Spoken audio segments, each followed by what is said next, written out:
Justificados, pois, mediante a fé, temos paz com Deus, por meio de nosso Senhor Jesus Cristo, por intermédio de quem obtivemos igualmente acesso, pela fé, a esta graça na qual estamos firmes e gloriamo-nos na esperança da glória de Deus.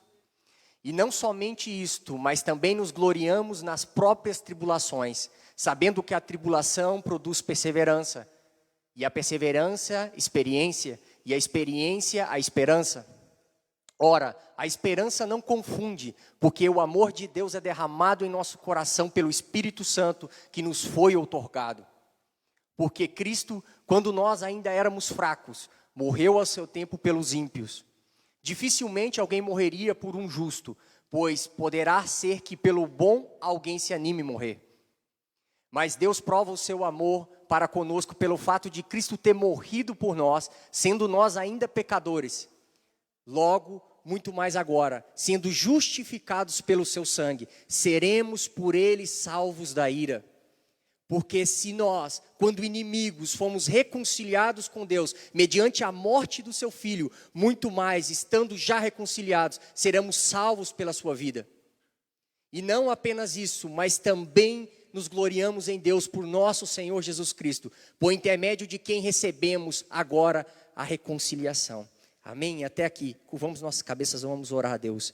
Senhor Deus, Todo-Poderoso, nós te louvamos, nós te agradecemos, Senhor, primeiramente por mais esse dia, pelo dia de fôlego de vida, Pai. Aqui está a tua noiva, aqui está a tua igreja, Senhor. Aquilo que o Senhor preparou para o dia de hoje, eu sei que os seus propósitos, aquilo que o Senhor tem para cumprir hoje, eles não podem ser frustrados, Senhor. Os seus planos não podem ser frustrados, Pai. Então usa-me, Senhor, neste momento com graça, com sabedoria, Senhor, para trazer luz à Tua Escritura e à Tua Palavra, que é a verdade, Senhor. Num tema tão importante que é a justificação pela fé, Senhor. Onde nós podemos compreender e ver a beleza da Tua santidade, e ver a beleza e as grandezas da Tua salvação, Senhor. Sendo um Deus justo, um Deus santo, que perdoa pecadores, Pai. Que perdoa pecadores, Pai. Somente o Senhor, através da Tua graça e do Teu sangue derramado naquela cruz, Pai, para trazer tão grande salvação às nossas vidas, Pai.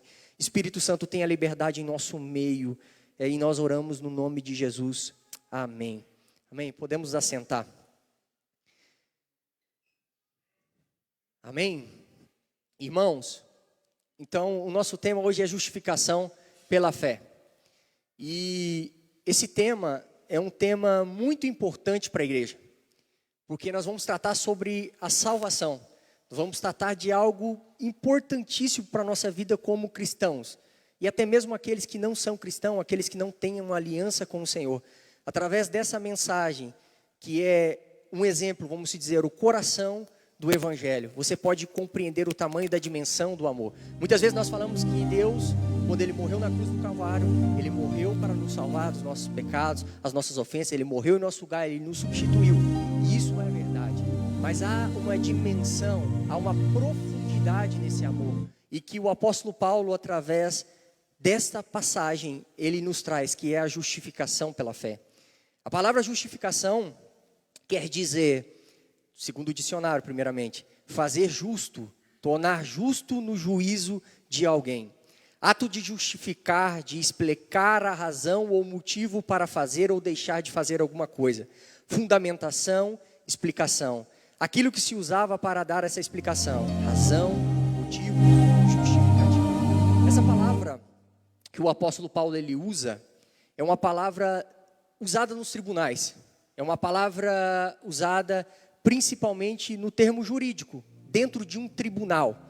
É uma palavra que o pastor, se estivesse aqui, ele já falou sobre isso, ele já falou sobre esse tema na igreja, eu me lembro dessa mensagem, mas é um termo jurídico. Justificação é usado dentro de um tribunal, onde nós temos um juiz, nós temos um promotor de acusação, nós temos um advogado e nós temos um réu. E justificação é um termo, está me fugindo a palavra, que usa-se no direito, me fugiu a palavra, mas é um termo que eles usam para dizer que isso é algo jurídico. Então, a justificação pela fé é uma das doutrinas mais importantes do cristianismo. Com ela nós nos diferenciamos de todas as religiões, inclusive as pagãs. Porque o cristianismo, a fé em Jesus Cristo somente pela fé, ela é diferente de todas as outras. Porque todas as religiões, o homem ele tem que fazer algo para ele chegar a Deus. Algumas até sacrifício, para que o Deus possa se agradar. Assim era a cultura grega, assim era a várias culturas de outros deuses, até mesmo no satanismo e todas as outras religiões. O homem ele precisa fazer algo para que Deus o aceite, através das obras dos homens, através das pessoas que seguem, que são adeptos a essa religião. Eles têm que fazer algo para ser aceitos por Deus. Então já parte daí o erro, porque nós, como igreja, aquilo que Jesus Cristo fez, o apóstolo Paulo vai trazer luz a esse tema aqui na carta aos Romanos, dizendo que não há nada que o homem possa fazer para ter acesso a Deus. Não há nada que eu e você, e foi falado aqui já hoje, nada que o homem faça para ele ter acesso novamente a Deus. Nós sabemos do pecado original de Eva e Adão. A partir do momento que eles pecaram, eles tinham o pleno acesso, eles estavam com Deus na plenitude dos tempos. Não havia morte, não havia dor, não havia nada.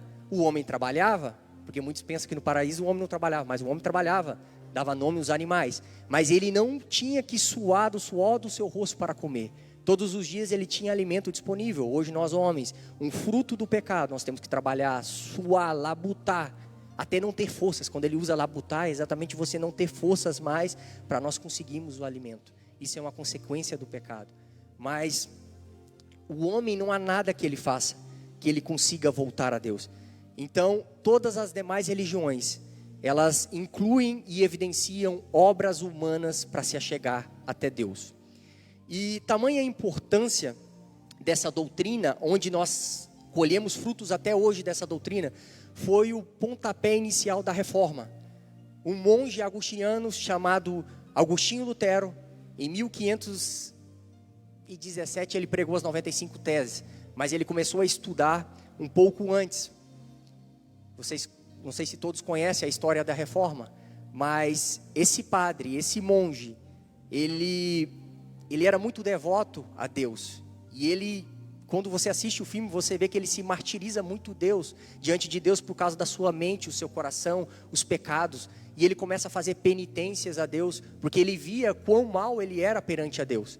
E então, ele tinha um padre que era acima dele, e falou: olha, vamos enviar ele a Roma, a sede da igreja. Talvez lá em Roma ele vai ver os fiéis fazendo peregrinações, ele vai ver as coisas. Talvez isso dê um upgrade, né? Dê uma fé a mais nele. E ele se estabeleceu, porque ele era alguém muito estudioso, ele era alguém diferenciado. E eles mandam Martinho Lutero a Roma, e o efeito é totalmente o inverso. Porque quando ele chega em Roma, ele vê tamanha idolatria da igreja da época. Quando ele chega em Roma, ele vê as indulgências. As indulgências era algo que o Papa Leão, eu não lembro o número, instituiu para que eles precisavam de dinheiro para construir a Basílica de São Pedro. E então um padre chamado Hitzel, que era o tesoureiro da igreja, ele saiu pregando por todas as regiões de Roma, arrecadando dinheiro para que construísse isso. Mas eles criaram um modelo doutrinário chamado a indulgência. A indulgência nada mais é que você poderia pagar com seus recursos financeiros pecados de entes queridos, de pessoas que já morreram pelos pecados dela. Então você poderia, o Papa criava um decreto e você poderia lá comprar um papel assinado por ele, uma indulgência, pagando o pecado por alguém. É lógico que é algo aqui doutrinário que nós temos que entrar na questão da salvação, como eles veem, porque eles entendem que quando você morre, você está num estado provisório que é o purgatório, que você ali ainda pode ter meios de graça para você ser salvo ou não. É uma doutrina muito diferente de nós, mas quando nós nos aprofundamos, nós acabamos estudando isso. E então Lutero, ele vê tudo isso. E Hitzel, qual que era o slogan da campanha dele? Que a cada moeda que caía dentro do gasofilácio, cada quique de moeda que caía dentro, era uma alma que saía voando do purgatório. Que lindo, né? Cada quique da moeda que dava dentro do gasofilácio, era uma alma que voava do purgatório. Esse era o slogan da campanha, para arrecadar dinheiro para construir a capela de São Pedro, que está até hoje lá em Roma, onde fica o Papa. E Lutero, ele vê tudo isso. E então Lutero, ele tem a oportunidade de começar a estudar dentro de um monastério e começar a dar aula. Ele se forma em doutor em teologia e um monte de doutor num monte de coisa. E ele começa a lecionar a aula a pequenos padres mais novos. E aí ele tem acesso aos originais, porque a Bíblia só tinha acesso os padres. Tanto que nessa época a missa ela era ministrada, o padre ficava de costa, porque ele era um intermediador entre Deus e a igreja. Ele estava ali fazendo um intermédio, ele era como Deus passava por ele, quando ele fazia os elementos. Quem veio do catolicismo sabe que quando se pega os elementos, se coloca para cima. Por isso que o pastor sempre fala na Santa Ceia da transubstanciação, porque eles entendem que todas as vezes que levanta a hóstia, ali está o corpo verdadeiro. Quando ele levanta, ele abençoa, a hóstia ela vira o corpo de Cristo verdadeiramente, eles creem nisso. E o sangue, o vinho, ele vira exatamente o vinho, o sangue de Cristo que foi vertido na cruz, porque o padre ele tem o poder de fazer isso, e ele está intermediando entre Deus e a igreja. E ele, quando vê isso, ele fica indignado, é claro, e ele começa a estudar as escrituras. Agora, dentro do seminário teológico, ele começa a estudar cartas aos Romanos. E aqui, ele vê esse termo chamado, o justo será justificado. O justo é justificado pela fé. E isso acende algo dentro dele, porque ele entende uma das mais belas doutrinas dentro da salvação, que é a justificação somente pela fé em Jesus Cristo. E esse é o pontapé inicial da reforma. Se nós temos uma Bíblia hoje que nós lemos aqui no nosso idioma, foi por causa, a partir desses homens, os reformadores da igreja, que dedicaram as suas vidas para a tradução. Logo após que começa a perseguição à vida dele, que ele coloca as 95 teses na igreja em Wittenberg, começa uma perseguição da própria igreja católica contra ele. Ele vai colocado diante da igreja e ele não nega nenhuma de suas teses. Então ele é excomungado da igreja e começa-se uma perseguição. Por isso que existe aquele hino que eu já cantei aqui, Castelo forte é o nosso Deus. Ele está dentro de um castelo escondido, fazendo a tradução da Bíblia para o idioma alemão em apenas 3 meses. O Novo Testamento, ele traduziu o Novo Testamento em 3 meses, dedicando a sua vida a traduzir a Bíblia. Então, isso são alguns aspectos dessa carta e da justificação pela fé. Por que ela é tão importante? Mas então vamos à própria carta aos Romanos propriamente dito. O que o apóstolo Paulo ele está dizendo aqui? O que o apóstolo Paulo quer nos dizer? Porque ele que escreveu a carta aos Romanos. Primeiramente, a igreja dos Romanos foi... Nós não sabemos quem fundou essa igreja. Quem foi o apóstolo. O que se sabe, os teólogos eles dizem que foram irmãos que foram dispersos logo após Pentecostes.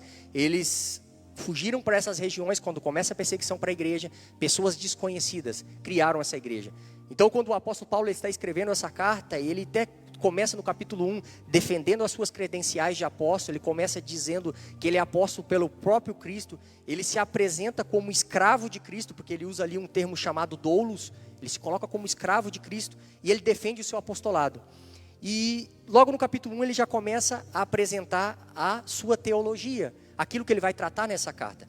Porque a carta aos Romanos é um livro que foi feito, compilado de forma sistemática. Ele foi feito de forma pensada. Ele fez isso e escreveu de forma pensada. Cada capítulo, cada versículo, o desenrolar que está acontecendo aqui em Romanos. Porque ele está apresentando aquilo que é mais importante para a igreja, que é o Evangelho. E ele começa primeiro no capítulo 1 apresentando o homem. Qual que é a natureza do homem? Dizendo que o homem é indesculpável diante de Deus. Porque pelas obras da criação de Deus, o homem poderia ver a glória de Deus. Através dos animais, das árvores. Isso não se fez do acaso. Então ele começa dizendo, olha, através da natureza, homens antes da lei, eles poderiam identificar o Criador, que foi um Deus soberano que criou essas coisas. No capítulo 2 ele começa a apresentar a petição dos judeus. Porque eles tiveram a lei escrita pela própria mão de Deus. Eles tiveram os profetas que profetizaram. Eles tiveram as cerimônias, eles tiveram as festas, eles tiveram a dieta alimentar, o tabernáculo, o sacrifício, a construção do templo. Então ele começa a tratar a justificação justamente na questão dos judeus. Ele apresenta a lei, e aí ele apresenta Davi, no capítulo 4, ele apresenta Abraão, que é o pai da fé, e que ele diz que ele, pela obra que ele fez, ele não foi justificado diante de Deus. E isso para um judeu seria uma afronta, porque ele é conhecido como o pai da fé. Isso era uma afronta muito grande, dizer que Abraão não foi justificado pelas obras. Porque eles entendiam que justamente porque ele cumpriu aquilo que Deus determinou para ele, e ele saiu da terra dele, da parentela dele, para formar uma grande nação, formar a nação de Israel. É justamente por ele obedecer a Deus, pela obediência à ordem de Deus, que ele foi justificado. E o apóstolo Paulo, ele começa quebrando todos esses argumentos diante dos judeus também. E no capítulo 3 é o ponto alto, onde ele traz a natureza humana. Ele traz a natureza do homem ao centro. E ele diz, aquele capítulo que nós lemos direto, né? Que todos pecaram e destituídos estão da glória de Deus. E aqui ele pega tanto os judeus quanto os gentios, aqueles que estavam antes da lei. Ele fala, olha assim, todo homem pecou diante de Deus. No capítulo 5, depois ele vai começar a tratar de Adão, porque o pecado entrou pelo meio de um homem. E precisava também, por meio de um homem, o pecado sair do mundo. E aí ele apresenta o nosso Adão espiritual, que é Jesus Cristo. Mas a questão é que todos pecaram e destituídos estão da glória de Deus. E qual que é a grande questão da justificação? A grande pergunta que nós temos que fazer aqui, e muitas vezes eu me faço: como que Deus, sendo um santo juiz, um juiz supremo, o maior juiz de todos os tempos, ele sendo santo, justo e Deus, ele justifica um pecador que deveria ser condenado? Não sei se vocês já fizeram essa pergunta. Como que Deus, ele sendo santo, justo, ele justifica um pecador? E aqui agora eu quero te dar um exemplo. Imagine esses assassinos que, sério, eu já vou pegar logo o pior exemplo, a gente tem uma dimensão disso. Imagine um serial killer que nós temos aqui nos Estados Unidos, que entra numa escola e assassina as pessoas que vocês sabem que eles fazem aqui. E esse homem, ele está no seu tribunal, e ele está para ser julgado ali. E no meio dessa plateia, no júri, estão os pais, estão as famílias, está ali o juiz posto, está ali o promotor, está o advogado.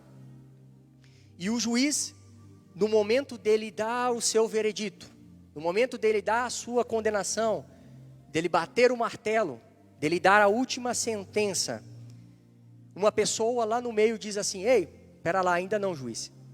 Eu vou assumir a culpa desse homem. Ele não vai ser condenado aqui nesse júri hoje. Eu vou assumir a culpa dele. Tudo que é para estar sobre ele, se fosse a cadeira elétrica, que quando tinha, se fosse prisão perpétua, se fosse a morte, esse homem fala: não, eu vou assumir a culpa dele. E o juiz então aceita. E o juiz então fala assim: não. E vira para o homem e fala, para o réu, e fala: olha, você está absolvido. E bate o martelo: você pode sair daqui, abrir essa porta e você ir embora. Porque tem um cara aqui que vai pagar o preço pelos seus pecados, pelo aquilo que você fez, pelo seu crime.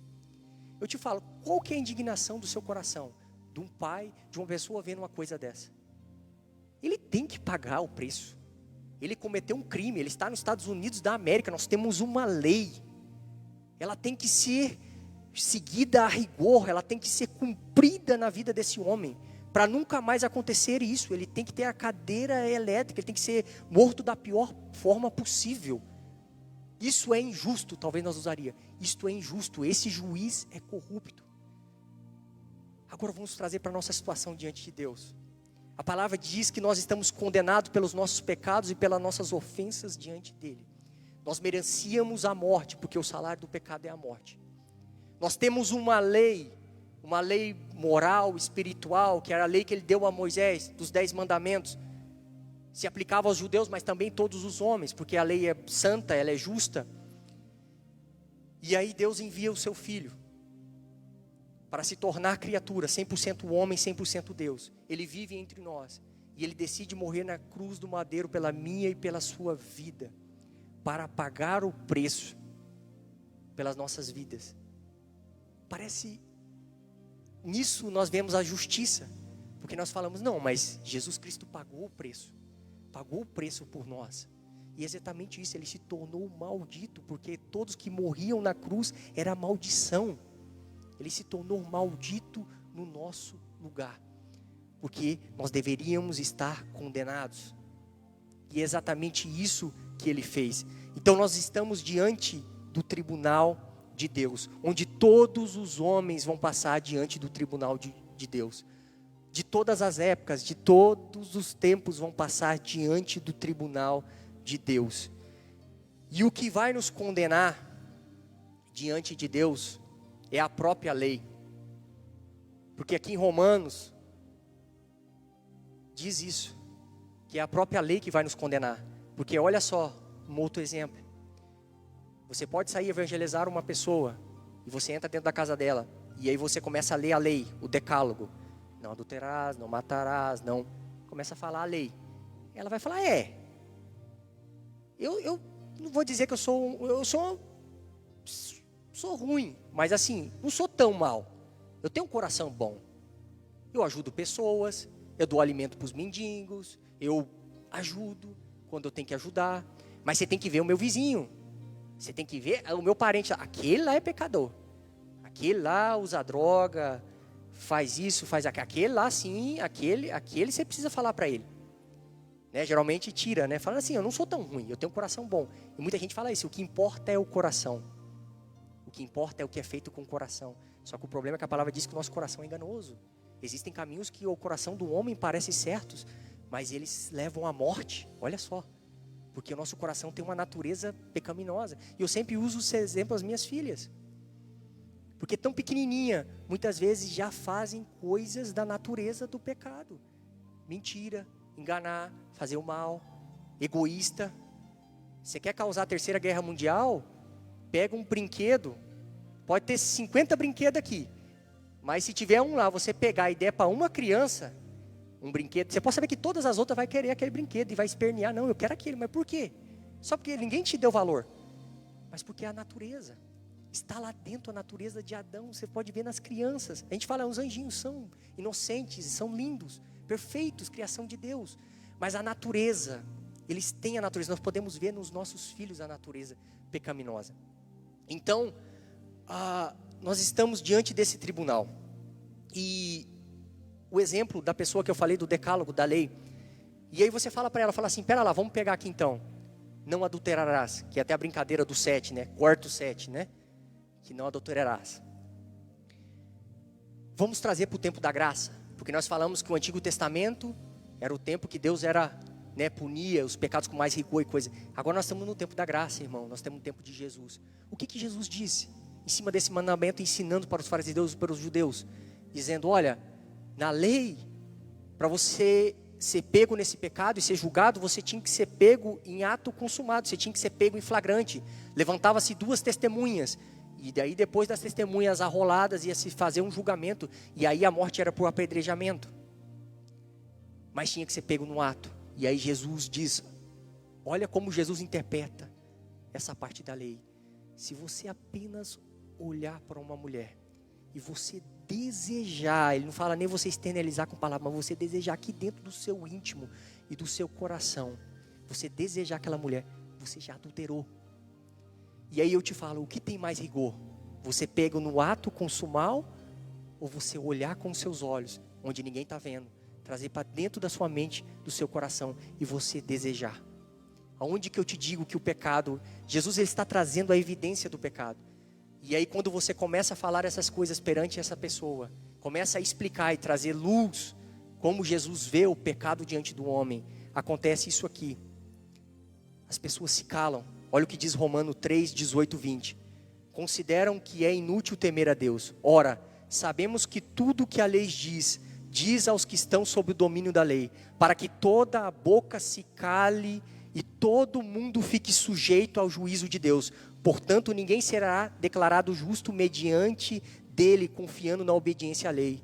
Pois é precisamente por meio da lei que chegamos à irrefutável conclusão de que somos pecadores justificados pela fé em Jesus Cristo. Olha o que o apóstolo Paulo está dizendo, que mediante a lei, ela tem um poder para dizer o pecador e calar o pecador. Diante do tribunal de Deus, o papel da lei é dizer, olha, você quebrou esse mandamento, você quebrou isso, e você tem que se calar, porque quando o juiz ele está com o martelo na mão para ele dar o veredito, ninguém pode falar, não há mais apelação, Então, o homem está condenado diante de Deus pela própria lei de Deus. Ele não consegue voltar a Deus. Então, o homem ele tem que se calar diante de Deus. Então, nós temos que falar de coisa boa, a parte boa da justificação. A bênção que a justificação traz para mim e para a sua vida, como cristão, como alguém que serve o Senhor Jesus Cristo. Existe um instrumento utilizado para justificação que é a imputação. A imputação nada mais é que transferir as culpas dos pecados e depositar na conta de Cristo. Imputar algo a alguém que ele não é merecedor. Lembra do condenado à morte? Que uma pessoa tomou o lugar dele? Aquilo ali se chama imputação. Porque a condenação que estava sobre ele, que seria a pena de morte, foi imputada a outra pessoa. A condenação. Então os nossos pecados, aquilo que nós cometemos diante de Deus, quando nós somos salvos, arrependidos, ele é imputado na conta de Cristo na cruz do Calvário. Aquilo que era para estar em nós, vai sobre Cristo na cruz do Calvário. E olha só, e é os pecados que nós cometemos no tempo da ignorância, é os pecados que muitas vezes nós cometemos ainda hoje, e é os pecados que ainda muitas vezes nós vamos cometer. Todo o pecado dos salvos da humanidade estava sobre Jesus na cruz do madeiro. E não só pecados passados, pecados que estavam sendo cometidos e que ainda vão ser cometidos. Todo o pecado estava sobre Cristo. Então a imputação é transferir as culpas e os pecados e depositar na conta de outro. Outro exemplo, você é devedor de um banco, $1 milhão. Você está devendo o banco, está com o score lá embaixo. E aí você chega lá nesse banco. O gerente te liga e fala, ó, vem aqui no banco. Aí você fala, opa, coisa boa, né? Vamos parcelar, vou pagar $100 por mês, sei lá, vou dar um jeito de pagar isso. Vai ter uma negociação. E você chega lá nesse banco. E aí o gerente diz, olha, eu tenho uma boa nova. Eu tenho uma ótima notícia para você. Veio um homem aqui. E ele saldou a sua dívida por completo. Você não deve mais nada. Você não está devendo mais nada aqui no banco. Mediante o banco hoje, você está isento. E não somente isso. Ele ainda passou aqui e colocou o seu score lá em cima e te deu um crédito. E um crédito que não tem fim. E ele te deu um cartão de diamante. Black. Do mais poderoso que tem para você gastar pro resto da sua vida. E está aqui. Eu te falo, qual que seria o seu sentimento nesse momento? Umas boas novas. E exatamente isso o Evangelho. Exatamente isso que Cristo. Eu sei que é uma analogia bem... Porque Jesus não se trata de dinheiro. Mas estou dizendo que dinheiro que é algo que nos pega. Porque você tinha uma dívida. Uma conta que ia lá, você tinha que pagar. Você tem que pagar. E Jesus Cristo fez isso por nós. Ele não só pagou todo o preço. Mas Ele ainda nos deu como herança. Ser chamados filhos de Deus. E nos deu uma herança de herdeiros dEle. Na conta dEle. Através da conta dEle. Ele é o nosso justificador e o nosso fiel justificador. Eu separei aqui também para falar sobre a propiciação, que é a Arca da Aliança, como o sumo sacerdote fazia isso no Antigo Testamento uma vez por ano, que ele entrava dentro do tabernáculo, do Santo dos Santos, que foi falado aqui hoje também, uma vez por ano, ele se preparava, ele se santificava para entrar lá. E o que é interessante, quando o sumo sacerdote ele ia fazer isso, uma vez por ano, eles colocavam sinos em suas roupas, para fazer barulho. E eu me lembrei de mais uma coisa. Tem um historiador que ele diz que eles amarravam uma cordinha. Porque no santo do santo lugar, só um homem poderia entrar uma vez por ano. E eles não sabiam se esse homem ele poderia entrar ou não, se ele estava em pecado. Porque ali estava a arca, a presença de Deus. Deus em sua plenitude, em sua glória e a sua santidade. Então, enquanto o sino fazia barulho, ele sabia que o sumo sacerdote estava lá dentro, oferecendo o sacrifício em cima da Arca da Aliança, que tem o propiciatório, onde era aspergido e colocado o sangue de Cristo sobre a arca. Dentro da arca estava a lei, os mandamentos e a vara de Adão, a vara de Arão. E o sangue era derramado ali dentro. E enquanto o sininho fazia barulho, eles sabiam que o sumo sacerdote estava vivo. Mas quando o sino parava, eles sabiam que ele tinha morrido. Ele tinha sido fulminado pela glória, pela santidade de Deus. Esse era o Santo dos Santos. Por isso nós cantamos aqui hoje. Quem já pisou nos Santos dos Santos? Isso no Antigo Testamento só podia ser feito uma vez por ano. E por um homem preparado para isso, o sumo sacerdote.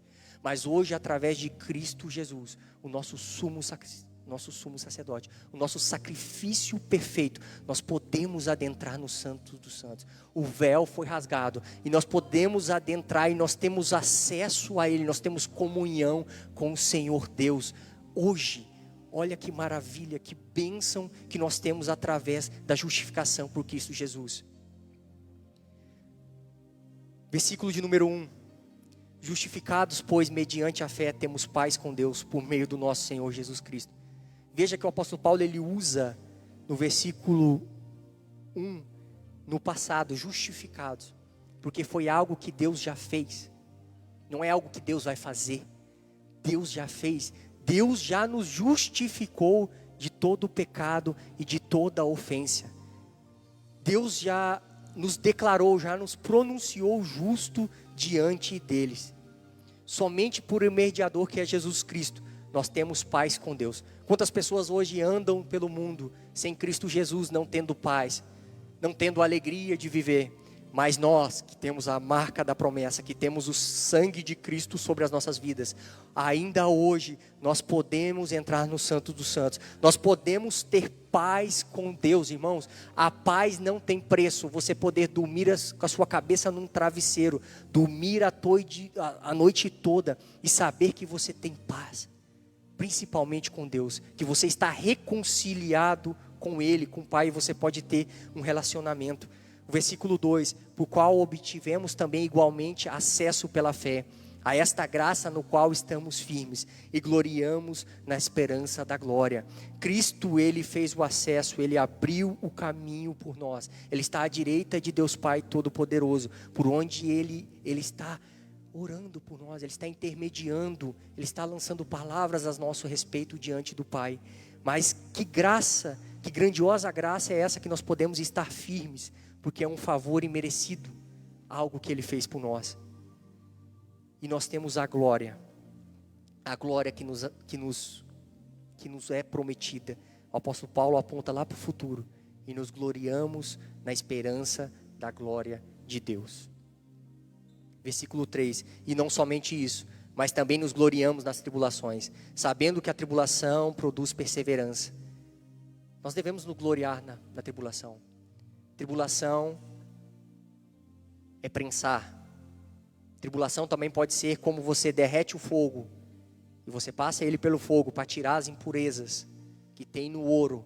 Quando você passa ele pelo fogo ali e você está removendo as impurezas dele, isso pode ser tribulação. Assim como também o ato de prensar, como se fazia com a azeitona para tirar o azeite, que ela era colocada numa prensa e havia a pressão de todos os lados, embaixo, em cima, e ela é pressionada até que saísse o azeite, o óleo. Ela tinha que ser pressionada. A tribulação é exatamente isso no grego, é você ser pressionado, você está sendo pressionado por todos os lados. Por isso que nós falamos que a vida cristã, ela não é fácil, ela é mediante dificuldade, tribulações, é de pressão, é dilemas que você tem que passar na sua vida, no trabalho, na escola. Somente você sabe o que você tem passado de tribulação, de dificuldades. Só que toda tribulação ela tem um propósito e um objetivo. Geralmente nós jogamos a tribulação sempre na conta do diabo. Mas a tribulação, ela é uma ferramenta poderosa na mão de Deus. Porque Deus, Ele usa a tribulação para nos mostrar quem nós somos. E para transformar o nosso caráter. E olha o que Ele diz, que a tribulação, ela produz o quê? Perseverança. Porque lembre-se que o diabo, ele foi pedir para tocar na vida de Jó. Mas ele teve que pedir para Deus. O diabo não chegou lá e meteu o pé na porta do céu e falou: Deus, eu vou fazer isso, isso e isso com Jó. Ele não tem poder para fazer isso. Ele só fez de tocar aonde Deus permitia que ele tocasse. Então veja a tribulação a partir de hoje. Não só com esses olhos espirituais, que pode ser sim tribulações mediante Satanás para tirar nossa paz e tantas outras coisas. Mas veja uma oportunidade de Deus te transformar em alguma área, alguma coisa que Deus está te mostrando para fazer na sua vida e no seu caráter. E a tribulação, ela produz a perseverança. Porque todas as vezes que nós estamos sendo tribulados, nós temos que perseverar. A palavra diz que Deus, ele não tem gozo, Ele não tem alegria naqueles que retrocedem, mas naqueles que avançam, naqueles que vão diante. Todas as vezes que você está tribulado, você pode fazer duas coisas. Você pode retroceder, ou você pode avançar. Você pode retroceder, ou você pode avançar. Mas o que o apóstolo Paulo está falando aqui é que a tribulação faz nós ainda como crentes perseverar, ir adiante, mesmo mediante sendo pressionado, sendo com dificuldade. Porque a perseverança, ela gera o que em nós? Estabilidade, constância e tolerância. Nós nos tornamos estáveis e constantes diante de Deus quando nós somos pressionados e nós perseveramos. No Novo Testamento, a característica da pessoa que não se desvia do seu propósito e de sua lealdade, a fé e a piedade, mesmo diante das maiores provações e sofrimentos. Nós aqui na América sabemos muito bem o que é isso. Ter que avançar mediante tribulações e dificuldades. Somente nós sabemos o que nós passamos aqui. Muitos de nós já passamos nessa terra. Mas mesmo assim, muitas vezes nós não temos escolhas. Nós temos que levantar todas as manhãs, colocar a nossa roupa, ir para o nosso trabalho e fazer a nossa parte. E isso com determinação, com perseverança, mesmo estando tribulado. E a perseverança, ela produz o quê? Experiência. A perseverança produz experiência. Quanto mais nós perseveramos, sendo pressionados, mais nós temos experiências com Deus. E toda experiência é um teste, onde nós devemos ser aprovados por Deus. A experiência é um teste que Deus nos permite passar, para que nós sejamos aprovados por Ele, ter um caráter aprovado. A experiência com Cristo, ela é individual. Somente cada um de nós sabemos a cada luta e a prova vencida que cada um de nós vencemos. Somente você sabe. E aí o apóstolo Paulo no versículo 5, ora, a esperança não nos deixa decepcionados. E ele diz que o quê? Que a experiência, ela produz a esperança. E a esperança não nos deixa decepcionados, porque o amor de Deus é derramado. Aonde nós colocamos a nossa experiência? Na força do nosso braço? Em homens? Em cavalos, como Davi falava? Cavalos velozes?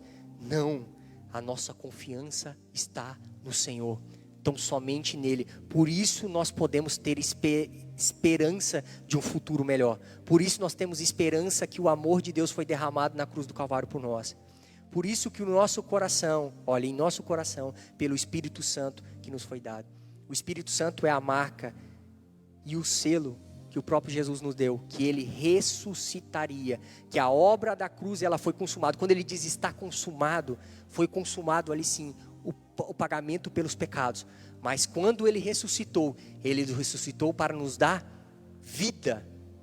O mesmo poder que estava em Jesus Cristo sendo ressurreto daquela tumba, o mesmo poder que levou ele aos céus, é o mesmo poder que Deus utiliza para pegar um homem condenado ao pecado e à morte e trazê-lo salvação. O mesmo poder que ele ressuscitou Jesus Cristo daquela tumba é usado hoje para Deus salvar pecadores. Versículo 6, porque Cristo, quando nós ainda éramos fracos, morreu a seu tempo pelos ímpios. Fracos quer dizer frágil, delicado. Ímpio, destituído de temor de Deus. Cristo, ele não morreu por nós quando nós éramos justos, quando nós éramos bons, quando nós éramos alguém que tinha algo de valor. Ele morreu justamente como nós éramos pecadores. Pessoas indignas, exatamente por isso, por essas pessoas, por mim e por você, que Cristo morreu por nós, quando nós ainda éramos pecadores. E aí o apóstolo Paulo continua, versículo 7, dificilmente alguém morreria por um injusto, embora por uma pessoa boa, talvez alguém tenha coragem de morrer, mas Deus prova o seu próprio amor para conosco, pelo fato de Cristo ter morrido por nós, quando ainda éramos pecadores. Ele reforça isso, talvez por um filho, talvez por um pai, por uma mãe, nós sendo seres humanos, nós teríamos de dar a vida.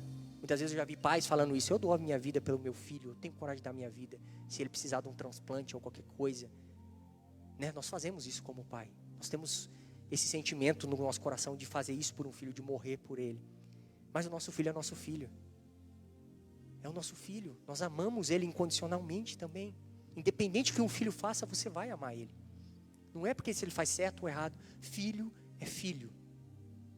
Mas e agora? O traficante, você morreria por ele? Pelo serial killer, você teria coragem de falar, não, Senhor, eu assumo as culpas dele, eu morro por esse homem, eu vou morrer por esse homem? Impossível, irmãos, impossível. Da nossa mente, ela não contempla isso, de morrer por uma pessoa injusta. E essa é a loucura que o apóstolo Paulo fala que o evangelho é. O evangelho é loucura.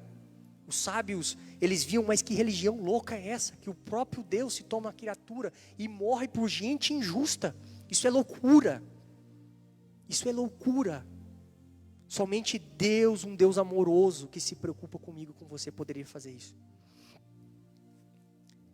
Versículo 9. Logo, muito mais agora, sendo justificados pelo seu sangue, seremos por ele salvos da sua ira. Uma coisa que nós nunca quase falamos, né? Sobre a ira de Deus. Nós falamos muito pouco sobre a ira de Deus. Lá em Apocalipse nós vamos ver o cálice da ira de Deus sendo derramado sobre a terra. E nós usamos aqui uma frase muito perigosa, porque ela não é completa. Deus odeia o pecado, mas ama o pecador. Isso é verdade, mas em partes. A frase não deveria terminar aí. Deus odeia o pecado e ama o pecador confesso, arrependido. Deus não ama o pecador que vai para o inferno, Ele vai julgar. Ele vai derramar toda a ira dele sobre o pecado. E não vai passar impune. O pecado do homem diante de Deus, ele não vai passar impune. Deus é santo. Deus é justo. Essa é a justiça dele. Por isso que quando você olha para isso, você tem que se colocar na cruz no lugar de Jesus e falar: Jesus, eu não mereço. Eu sou indigno de estar aqui, Senhor. Se não fosse a tua graça. Se não fosse a tua graça, Senhor, eu estava lá na sarjeta, Senhor. Se não fosse a tua graça, eu estava lá entregue à pornografia, à prostituição, às drogas, à bebida. Se não fosse a tua graça, Senhor, somente Deus pode fazer isso, justificar um homem diante dele. Não é pelo que o homem é bom, pelo que ele pode fazer. E quando você vê isso, por isso que ele fala aqui, a graça de Deus nos constrange, porque nós não merecemos. A graça de Deus nos constrange. Tamanho é o amor de Deus na cruz do Calvário por mim e por você. Colossenses 3, de 5 a 8. Fazei, pois, morrer a vossa natureza terrena, prostituição, impureza, paixão, lascívia, desejo maligno e avareza, que é a idolatria. Por estas coisas é que vem a ira de Deus sobre os filhos da desobediência. Por isso que eu disse que a frase ela é incompleta. Porque Deus ele ama o pecador, confesso, porque os filhos da desobediência é que vem a ira de Deus sobre eles.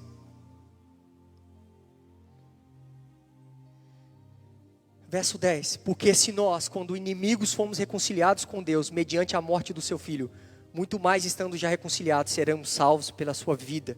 Versículo 11, e não apenas isso, mas também nos gloriamos em Deus por nosso Senhor Jesus Cristo, mediante a qual recebemos agora a reconciliação. Então ele traz outro termo, muito importante, reconciliação. Reconciliação se dá o quê? Duas pessoas que eram amigas, elas brigam, se tornam inimigas.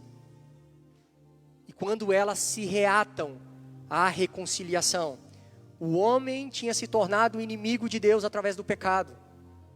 O homem estava inimigo de Deus, não havia comunhão com Deus. Não havia comunhão plena com Deus. Mas quando Jesus Cristo morre por nós, nós somos reconciliados. Ele está nos reconciliando com Ele, mandando o seu Filho, dizendo: ei, eu quero ser amigo de vocês. Eu quero ter comunhão com vocês novamente. Vocês são minhas criaturas, são meus filhos amados. Deus está dando essa declaração, dizendo: olha, eu quero me reconciliar com vocês. Eu quero fazer as pazes. Eu quero receber vocês de volta. Mediante o qual recebemos agora a reconciliação. Toda a glória seja dada ao nosso Senhor Jesus Cristo. Toda a honra seja dada somente a Ele. Somente a Ele seja dada toda a honra e toda a glória. E para nós encerrarmos, eu quero ler um texto, eu ia ler um texto em Colossenses. Mas eu quero ler um profeta do Antigo Testamento. Ontem a Daiane leu esse texto lá nos jovens. E esse texto lá no Antigo Testamento está apontando para Jesus Cristo, para a ovelha que se entregou pela minha e pela sua vida. Quem tem acreditado em nosso relato, e a quem é o braço do Senhor revelado, porque ele crescerá diante dele como um renovo, e como uma raiz que sai do chão seco.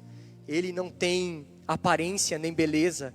Quando nós viermos a vê-lo, não haverá beleza que nós desejamos desejá-lo. Ele é desprezado, rejeitado dentre os homens, o homem de dores e familiarizado com a tristeza. E nós escondemos dele as nossas faces igualmente. Ele foi desprezado e nós o tivemos por nada. Certamente ele tem carregado as nossas tristezas e levado as nossas dores. Contudo, nós consideramos atingido, ferido de Deus e afligido. Porém, ele foi ferido pelas nossas transgressões, ele foi esmagado pelas nossas iniquidades. O castigo de nossa paz estava sobre ele, pelos açoites o feriram, e nós somos curados. Todos nós, como as ovelhas, temos nos desviado, nós temos nos afastado, cada um para o seu próprio caminho. E o Senhor tem posto sobre ele a iniquidade de todos nós. Ele foi oprimido, ele foi afligido, contudo, ele não abriu a sua boca. Ele é trazido como um cordeiro para o matadouro, e como uma ovelha muda perante seus tosquiadores. Esta assim, ele não abriu a sua boca. Ele foi levado desde a prisão e desde o julgamento. E quem manifestará os seus descendentes? Porque ele foi cortado da terra dos viventes, pela transgressão do povo ele foi chagado. Ele fez a sua sepultura como perverso e como rico em sua morte, porque ele não tinha feito nenhuma violência, nem engano algum estava em sua boca. Contudo, agradou o Senhor feri-lo e submeteu ao padecimento. Quando tu vieres a fazer a alma dele uma oferta pelo pecado, ele verá a sua descendência e prolongará os seus dias, e a vontade do Senhor prosperará nas mãos dele. Ele verá o penoso trabalho de sua alma, estará satisfeito. Pelo seu conhecimento, meu justo servo justificará a muitos, porque ele carregará as iniquidades dele. Portanto, eu dividirei para ele uma porção com o grande, e ele dividirá os despojos com o forte, porque ele tem derramado a sua alma até a morte. Ele foi contado como os transgressores, ele carrega o pecado de muitos e fez intercessão pelos transgressores.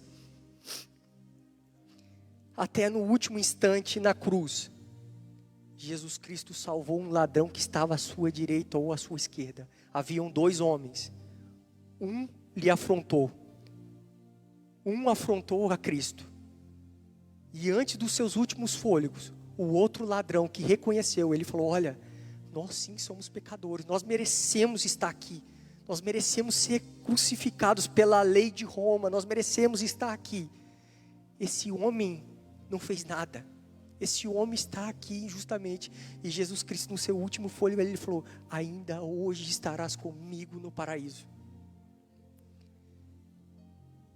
E aí eu pergunto hoje, tem alguém que nunca havia ouvido isso?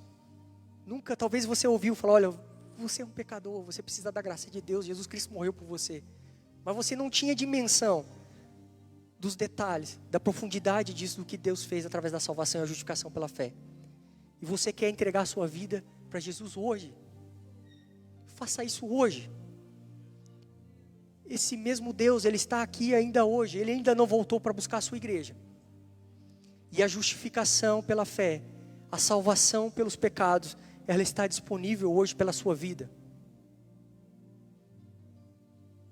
Se Deus falou com você, falou com o seu coração, se manifeste. Diga: Senhor, eu reconheço que eu sou um pecador. Eu reconheço que eu mereço o inferno. Eu reconheço pelo que eu tenho cometido diante do Senhor. O Senhor é um Deus santo, justo. Eu mereço isso. Mas hoje, Senhor, eu me arrependo verdadeiramente dos meus pecados, das minhas ofensas. A partir de hoje eu vou me tornar uma nova pessoa no Senhor. E o Teu Espírito vai vir habitar dentro de mim.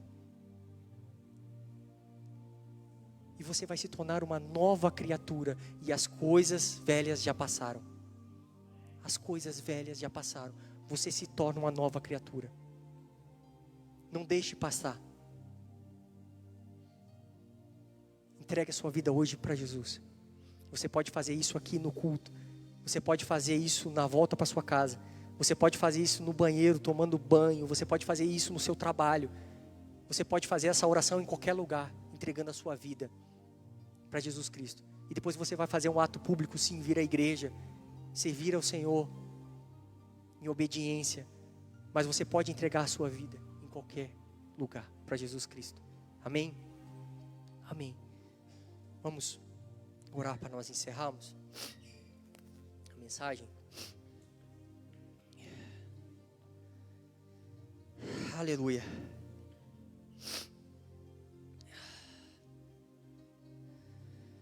Senhor Deus, nós te louvamos, nós te agradecemos, Senhor, porque o Senhor é bom e a tua misericórdia dura para sempre. Senhor, nós estamos diante da tua palavra, Senhor. Nós estamos diante das suas palavras, Senhor. Nós estamos aqui falando de coisas que nós achamos, Senhor. Nós não estamos aqui falando doutrina de homem, Senhor. Estamos aqui pregando o teu evangelho, Senhor. Muitos homens têm saído por essa terra, Senhor, oferecendo coisas materiais aos homens, assim como aquele padre fazia, aquele monge, oferecendo salvação mediante sacrifícios. Que o nosso objetivo em Cristo Jesus Cristo ter morrido na praia é para você ter uma casa lá na beira da praia, que é para você ter um carro, que é para você ter isso e aquilo, coisas perecíveis, Senhor, mas nós estamos falando do sangue do Filho de Deus. Tem de misericórdia, Senhor. Tem de misericórdia, Senhor. Derrama temor no nosso coração, Senhor. Derrama temor diante da tua santidade, Senhor. Oh, Senhor, tem de misericórdia de mim, Senhor. Tem de misericórdia da minha família. Tem de misericórdia dessa pessoa que está nos assistindo, Senhor. Essa pessoa que já tentou o suicídio. Essa pessoa que está querendo tirar a vida, Senhor, que ela não tem mais paz. Mas hoje nós lemos na tua palavra que através da justificação pela fé somente em Jesus Cristo nós temos paz com Deus. Nós somos reconciliados, Senhor. Que aonde ecoar as nossas vozes, Senhor, como eles ouvirão se não há quem pregue? Como eles vão vir ao Senhor, Pai, se o teu evangelho não é pregado? Se a tua graça, Senhor, está sendo barateada, Pai.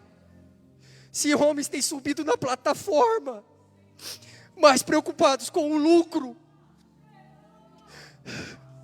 mais preocupados com o que eles podem receber. A glória é tua, Senhor. A glória é tua. A glória é tua, Jesus. Ah, Senhor, tem de misericórdia. Tem de misericórdia, Senhor. Tem de misericórdia, Senhor. Nós não estamos aqui brincando. Nós não estamos aqui, essa fase já passou, Senhor. Nós precisamos ir para a tua palavra, Senhor, com seriedade. Oh, Senhor, tenha de misericórdia, Pai. Traga salvação, Senhor. Traga salvação, que a glória seja dada ao Senhor, Pai. Que somente a glória seja dada ao Senhor, Pai. Somente por meio de Cristo, Senhor. Somente por meio de Cristo, Senhor. Em nome de Jesus, Pai, em nome do teu Filho amado, tenha misericórdia, Senhor. Nos ajude, Senhor, como igreja. Nos fortaleça, Senhor.